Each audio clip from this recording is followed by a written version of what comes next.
Oi, oitavos anos, tudo bem? Bom, hoje nós vamos iniciar o nosso estudo dos verbos irregulares no português, tá? Os verbos, vocês sabem, são formados por duas partes, o radical e as terminações. Dentro dessas terminações nós temos o radical, entre a desinência verbal tem a vogal temática e depois vem a desinência. Quando o verbo é regular, ele vai obedecer a duas coisas. Primeiro, o seu radical, que é a parte fixa do verbo, que não muda nunca. Em todos os tempos, modos, pessoas, ele vai ser o mesmo. Por exemplo, o verbo cantar, você tem o radical C-A-N-T. Esse C-A-N-T, tanto faz no presente indicativo, no subjuntivo, no modo imperativo, onde você quiser, ele vai ser C-A-N-T sempre, quando conjugado. Já outros verbos sofrem alterações nesse radical ou sofrem alteração na desinência. Então, por exemplo, o verbo estar, ele é da primeira conjugação. Nós temos amar, eu amo no presente do indicativo, não é? Então, o estar tinha que ser eu estou. Mas ele não é, ele é eu estou, com um ditongo aí, ou. Então, basta essa alteração no presente indicativo na primeira pessoa para você saber que o verbo é irregular. Então, gente, lembrando as conjugações, a vogal temática da primeira conjugação é a, da segunda é e, da terceira é i. Então, quando você tem o verbo que obedece aos paradigmas, aos modelos dos verbos regulares, tanto nas terminações, nas desinências verbais, e não sofre nenhuma alteração no radical, eu digo que esse verbo é regular, tá? Já os irregulares, não. Os irregulares, eles podem sofrer só no radical, podem sofrer só na desinência, as mudanças. Ou nos dois, quando ele é muito irregular, como é o caso de vários verbos da língua portuguesa que sofrem alteração nos dois, como o verbo pôr.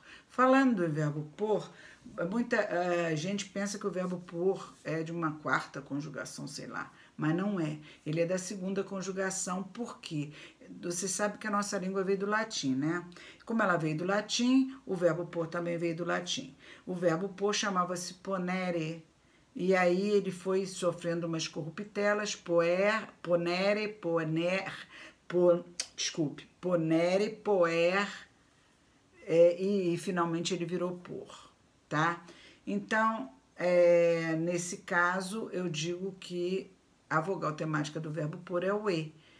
Ele não aparece em todas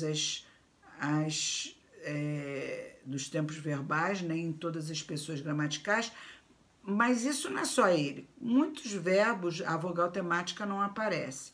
E o verbo por ser um verbo ultra irregular, mais ainda.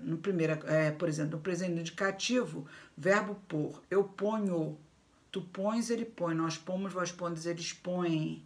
Você repara que o radical do verbo pôr é totalmente mudado, né? E há como é que se diz? Modificação dos paradigmas. Outro verbo, o verbo pôr no pretérito perfeito. Eu pus, tu puseste, ele pôs. Repare que eu ponho virou eu pus. No imperfeito, eu punha, já virou P-U-N-H.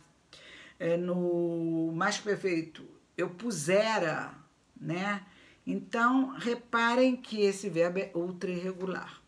Então, além de irregular, todos os derivados do por, com por, repor, etc., também são irregulares.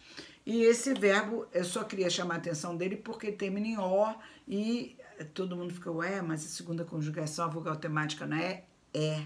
Mas se você conjugar esse verbo no pretérito imperfeito do subjuntivo, ela aparece. O radical é PUD no pretérito imperfeito, porque o radical dele muda toda hora, porque ele é irregular no radical. Mas entre o SSE, que é a desinência do imperfeito do subjuntivo, e esse radical PUD, tem o E. que é a vogal temática que aparece nesse tempo verbal. Se eu pudesse, se tu pudesse, se ele pudesse, se nós pudéssemos, se vós pudesseis, se eles pudessem. Então, repare, por isso eu digo que o verbo pôr é da segunda conjugação. Outra coisa que eu queria chamar a atenção então, só recapitulando, o verbo irregular é aquele verbo que pode sofrer alteração no radical, como o verbo trazer, por exemplo. A criança, quando aprende a falar, ela se baseia nas formas regulares, que são a maioria, né? Então, quando ela fala, eu trazi, todo mundo ri, kkkk. Mas, na verdade, ela usou a lógica, porque trazer não é da segunda conjugação, não é eu vendi, eu comi, por que não é eu trazi? Porque esse verbo é irregular, ele muda totalmente, inclusive o radical. Eu trouxe, tu trouxeste, ele trouxe, né? Então, os verbos irregulares são esses tipos de verbo. Meço em vez de medo, peço em vez de pedo, trago em vez de trouxe, né? Trouxe não, eu trago. Como é que seria? Peraí, deixa eu ver como é que seria o regular. Eu trazo, nem existe, né? Mas ele é irregular também no presente, ele é irregular no presente, no pretérito perfeito, em todos. Ouvir, seria eu ovo, né? Até teve um ministro da Educação que na hora que ele estava dando uma entrevista, ele falou eu ovo, aí corrigiu rápido, mas por quê? E a criança fala, eu ovo, e todo mundo morre de rir achando...